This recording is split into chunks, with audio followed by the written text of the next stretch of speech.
College ছাত্র খালিদ হাসান সাইফুল্লাহকে গুলি করে হত্যার ঘটনায় লালবাগ থানায় দায়ের করা হত্যা মামলায় সাবেক প্রধানমন্ত্রী শেখ হাসিনার বেসরকারি শিল্প ও বিনিয়োগ উপদেষ্টা সালমান এফ রহমান, সাবেক আইনমন্ত্রী আনিসুল হক ও চাকরিচ্যুত সেনা কর্মকর্তা জিয়াউল আহসানের দ্বিতীয় দফায় 5 দিন করে রিমান্ড মঞ্জুর করেছেন আদালত।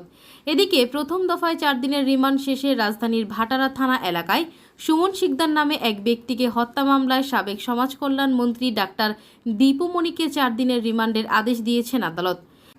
বৈষম্য বিরোধী ছাত্র আন্দোলনে সোহাগ মিয়া নামে এক কিশোর হত্যার অভিযোগে রাজধানীর ভাটারা থানায় করা মামলায় জাতীয় সংসদের সাবেক চিফ হুইপ আসম ফিরোজের 7 দিনের রিমান্ড মঞ্জুর করেছে আদালত।